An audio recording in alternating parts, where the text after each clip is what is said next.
Spring is in the air, and so are the scammers. Tonight, ACMi News talks to Captain Richard Flynn of the Arlington PD about what you should look out for when it comes to phone and computer scams. ACMi News is next. From McLennan Park to Spy Pond, from Poets Corner to the Mystic River, we have Arlington covered. We're your neighbors, a friend you can turn to, giving you stories that count from people who care. Dedicated, determined, dependable. This is ACMi News. Hello and thanks so much for being with us. I'm Drew Weisberg. And I'm Paul Werlin. We'll get to the scammer story in just a moment, but first, the AHS Girls Hockey team finishes up an incredible season of Spy Ponder hockey at TD Garden in Boston. ACMi talks to the AHS athletic director about how proud he is of these outstanding competitors and their dedicated family members. A debate for the office of town moderator is held here at ACMi just days before the April 2nd town election, as incumbent John Leone sits face-to-face with his challenger Greg Christiana. And ACMi News makes contact with a couple in Ukraine as they suddenly find themselves in the middle of a war zone. Why are they staying? And how have they prepared for this brutal invasion of their nation as the whole world watches? Now to our top story. Arlington's election day is fast approaching this year. There are contested races for town moderator and town meeting, as well as uncontested races on Saturday, April 2nd. Will you be voting in the 2022 town election? Do you still have some questions or concerns? ACMi News talked to town clerk Juliana Brazil, who told us what voters can expect when they go to the polls this year. Every election, even a local election, has its challenges and a lot of preparation. Now, with the precinct changes, there may be a little confusion among the voters as to what to do. Yes. How have you tried to facilitate making it easier for them? So we've put maps online, individual precinct maps. The census mailing contains everybody's precinct, and the new precinct, any precinct change was on a postcard. So everybody should have gotten a postcard clarifying their exact precinct and their exact polling location. And some of the polling locations changed, so even if your precinct didn't change, your polling location might have. So we really wanted to do the extra mailing and make sure everybody was clear. How about transportation for some of the voters? Is that available, or what should they access in order to find the information? Yes, the Council on Aging is going to offer assistance to residents 60 and older who need help, and they'll make any arrangement that they can using their vans or this, whatever resources they have. And there's a phone number on the elections webpage. Are you still taking election workers, training them, or what are you doing? Yes, the sign-up is still online, and people can sign up for a full day or a half day. They can specify if they have a preference to a building or if they can go where needed. We've gotten great results since I put the call out late last week, and I'll be contacting people starting today and tomorrow to start filling in slots and signing people up for training. It's about an hour to an hour and a half training, depending on what role you're assigned to work, and so far it's been going very smoothly.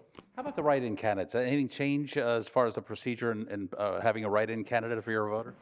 So write-in candidates should read the information posted on the webpage and certainly let me know things go more smoothly election night if the precinct workers doing the actually tallying the write-in have the names so that they know who to look for. The best advice for write-in candidates is to make sure that residents are given their full name and that it's a consistent name. I know that the state regulations call for an address to be listed, but that's not necessary. Okay. And I don't personally, and I've talked to other clerks, recommend stickers just because that's one more thing to jam in the voting machine. A clearly printed name is all we need to count the vote. You have the town meeting races, obviously, but basically the five, how shall I say, main races, you have 4 uncontested, 1 really contested. It seems from a media standpoint to be a slower than normal election year. But with the precinct changes, I would imagine it has been nonstop for you. Well, it is, and of course, we have a lot of candidates on the ballot just because there are 179 town meeting members that need to be elected, which is a lot.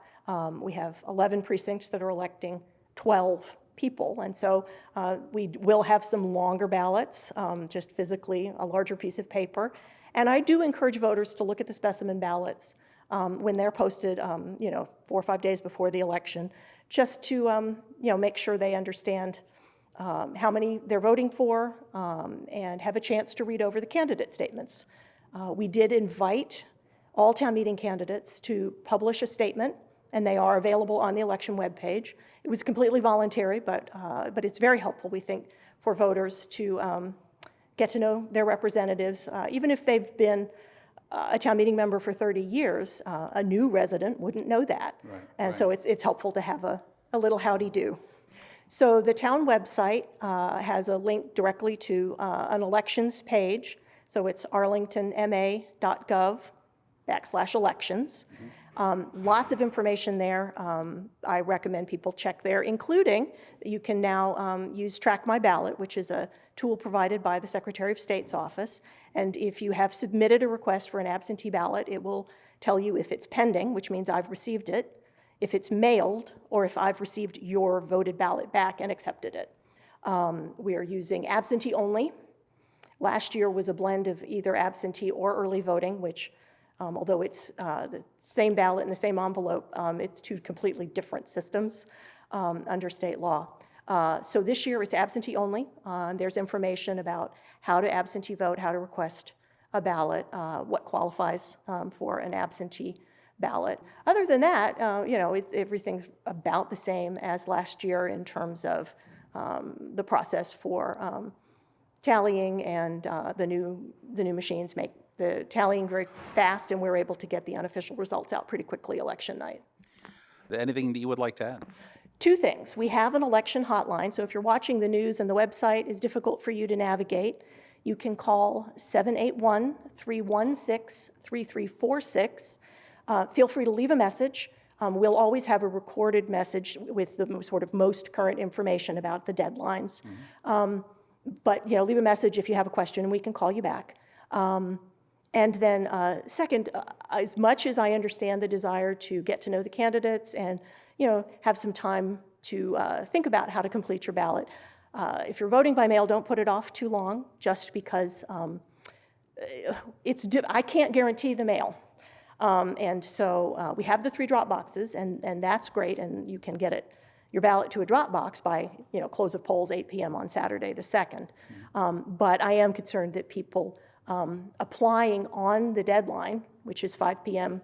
Tuesday, March 29th, there may not be time for me to get a ballot to you and for you to get it back to me.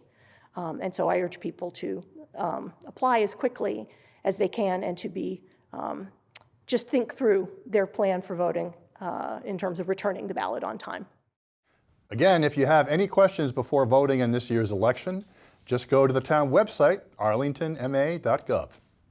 As you just heard, of the 5 major offices including on this year's ballot, there's just one contested race, the race for town moderator.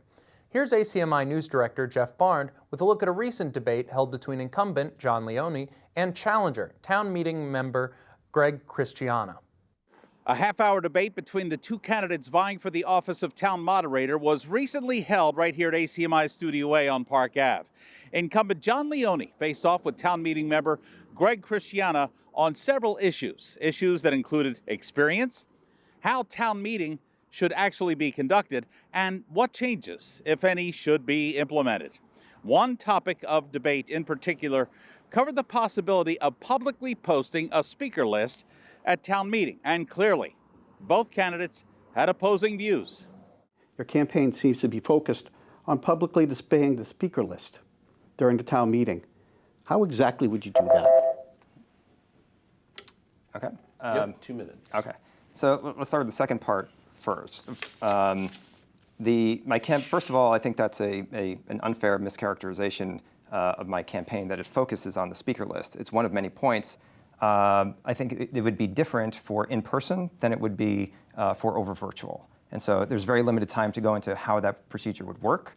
I can put information up on my website that'll detail this. But for example, one possibility is that we show a speaker list at the display at the back of Town Hall when we're in person, the speaker list in the virtual format, very briefly, we already have a speaker list, but it's in alphabetical order, which is not very helpful because that's not the order in which speakers either requested to speak, nor is it the order in which they're selected to speak by the moderator. And you have 1 minute to respond.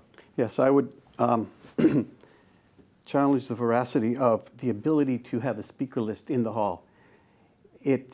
To have a pre-programmed list prior to the start of the meeting is inherently unfair to the meeting members. A lot of members don't realize they want to speak until they get in there and we start our debate. If we have a preordained list, that's going to limit debate and it's going to limit the ability of the other members who wish to speak. The list, excuse me? I did not say a preordained list. Go ahead. Sir, the speaker list is not necessarily a list of people who are going to get called in a specific order. It is a list of people who wish to speak. Just because some people are faster with the clicker or they're faster with getting their hand up doesn't mean they get to speak first, especially in the hall where the list is which way did I look, which way did the clerk look, inherently unfair. You can see the half-hour debate in its entirety. All you have to do is go to acmi.tv/elections. Again, that's acmi.tv/elections. For ACMi News, I'm Jeff Barnes. The League of Women Voters of Arlington and Envision Arlington sponsored a Candidates Night this week. It gives voters a chance to learn about candidates running for townwide offices. If you missed this virtual moderated debate, all you have to do is go to our website, acmi.tv/elections. Again, that's acmi.tv/elections. There was a major oops moment on Allen Street on Thursday, March 24th. Roughly a dozen crew members from Verizon and Eversource were at a scene of a downed utility pole that was reported in the late morning hours. Witnesses say the driver of a trash truck got too close to a wire, snagged the wire onto the truck, and down came the whole works. Several wires and other electrical equipment were strewn across Allen Street, which Arlington police closed off for most of the day. No injuries were reported. This was a single utility pole that was felled, not a so-called double pole that has been the topic of a townwide discussion of late. The Arlington Police Department is warning residents of a recent uptick in different types of reported online and phone scams.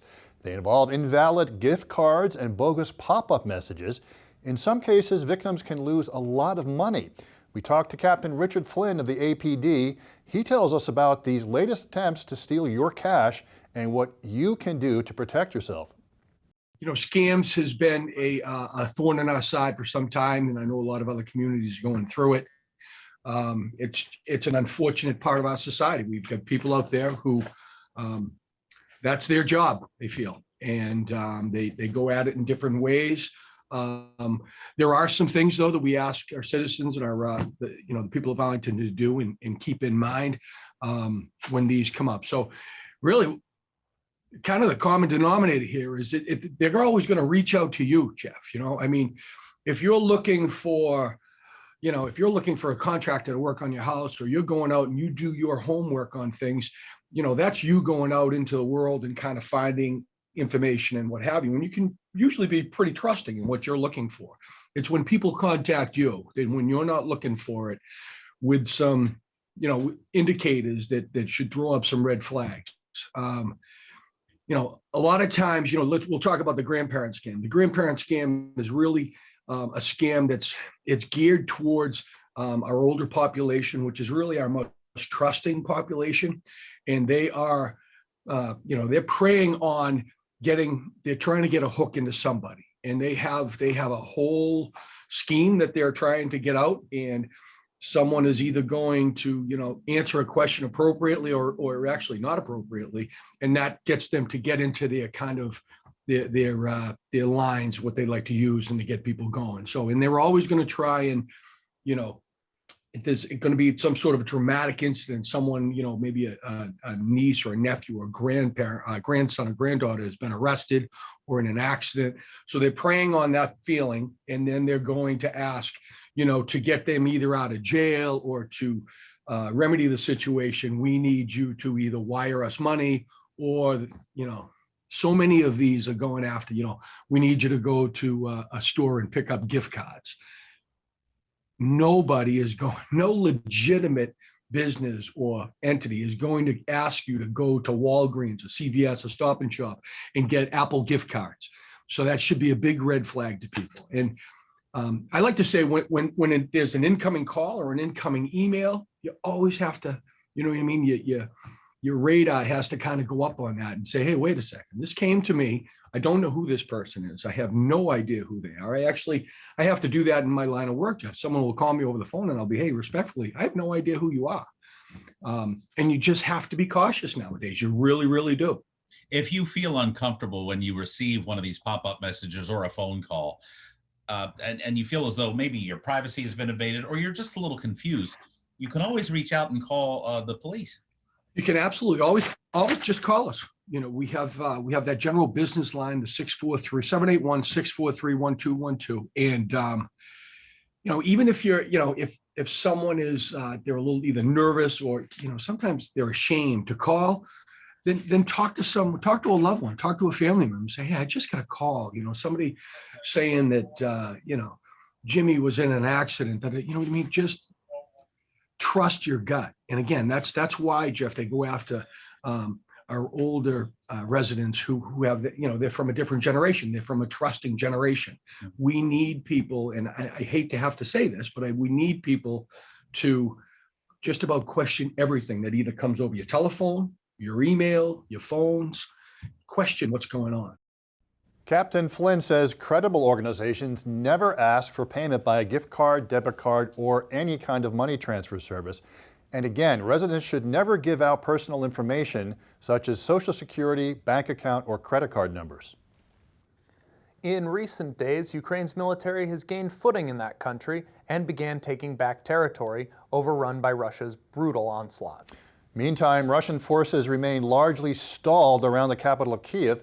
That's where ACMi News found a married couple who has decided to stay in the Ukrainian capital. They say it's their home and they will take up arms and fight if necessary.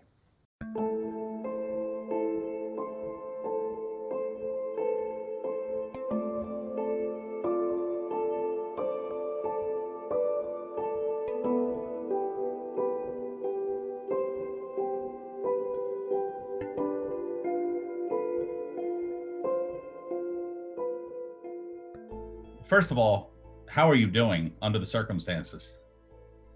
We're okay. Thank you for asking. We're hanging in there, considering everything. And I think that compared to the rest of the country, Kyiv is doing quite well in this whole mess.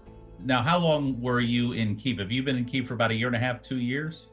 Yeah, we moved in November 2020.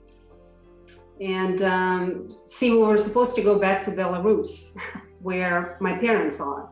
And my parents are getting older, and we decided to move closer to them. And that was 2 years ago almost. But since they had elections up there, basically we decided that we are going to only go back to Belarus if it's a free country, which right now it's not. So we decided to come to Kyiv because I'm half Ukrainian. I have my roots, I'm half Ukrainian, half Belarusian. And Kyiv seemed like a good logical spot because it's really close to, it's like a straight shot to Belarus, really. And kind of like wait things out and see what happens. So we love Kyiv enough to just kind of say, well, let's just buy here. And that's what we did. We bought a place and it was completely run down, but it was in the building and in the area where we both liked. It's where they in the old town. Mm-hmm. Yeah, it's like old Kyiv. So we kind of like tear down the entire flat. They call them flats here. We tear the whole thing down, and build it back up from the ground up, everything. We moved. It took us about like six months, I guess. 6 to 8.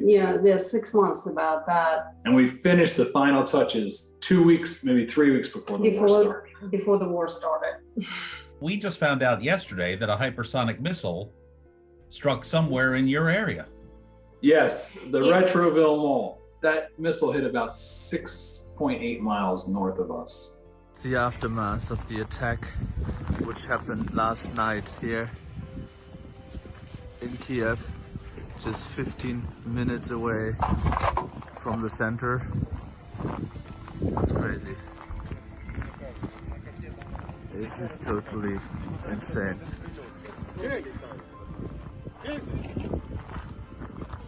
Today there was heavy fighting for about 6 hours northeast of the city, which in an area called Brovary, out near Boryspil Airport. The guns were running all up until about 4 hours ago. You could just hear artillery nonstop, and then a rocket got intercepted over the Dnipro River, which is only a couple miles from here, but everything fell into the river.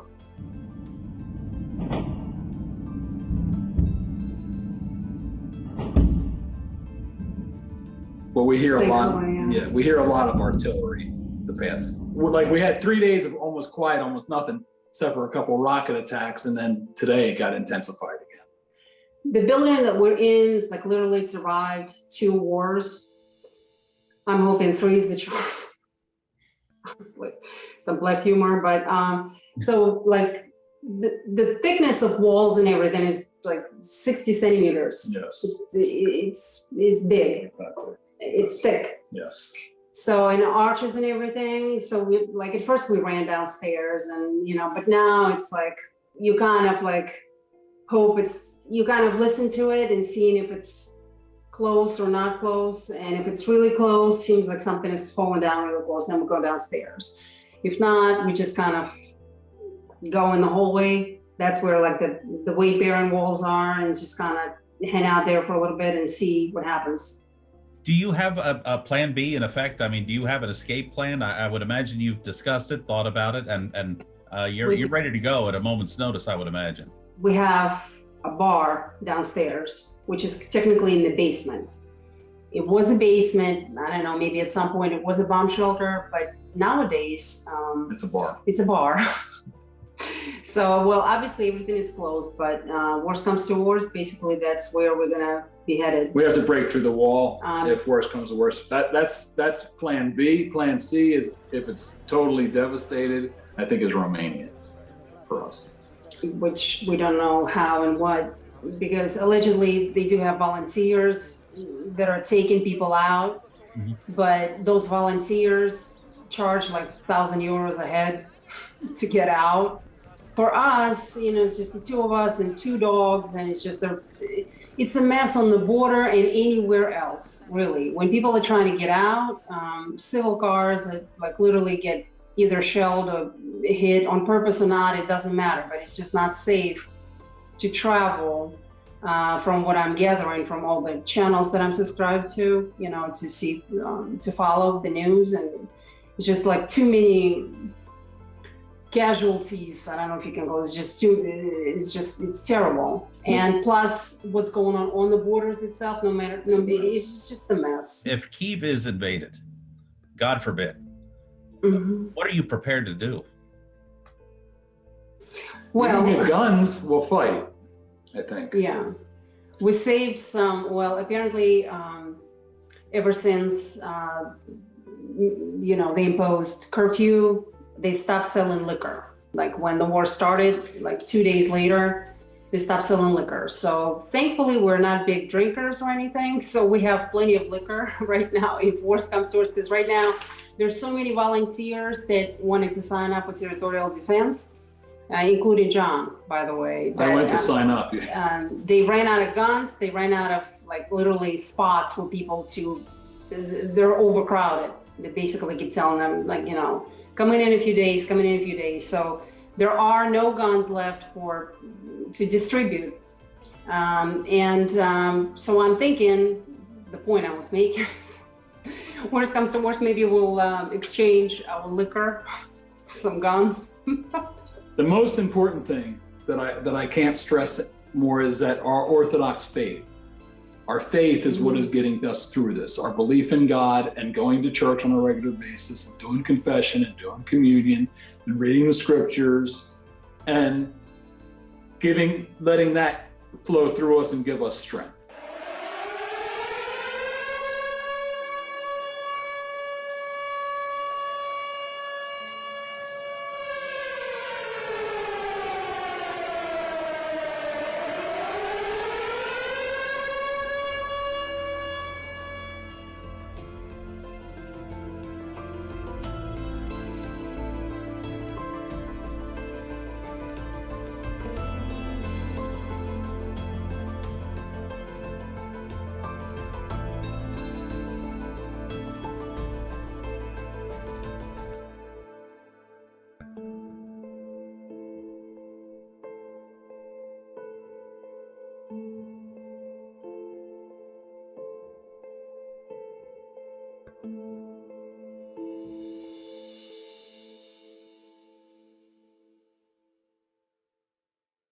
John and Natasha Sennett say they have rationed supplies in recent weeks, including groceries, and that they can stay holed up in their flat for a few weeks. ACMi News is keeping in touch with the Sennetts as events warrant. Back here at home, all good things must come to an end. You may have heard the Arlington Girls Hockey team lost to undefeated Austin Prep Sunday, March 20th at TD Garden. But it was one marvelous season this family of athletes gave all of us. Coach Jeff Mead said the girls played hard against Austin Prep, but in the end, the top-seeded team won the day, ending its season 27-0. ACMi News talked to AHS Athletic Director John Bowler recently about his girls' and boys' hockey teams. Both had phenomenal seasons, and of course, all of us tip our caps to the dedicated hockey parents who made everything possible.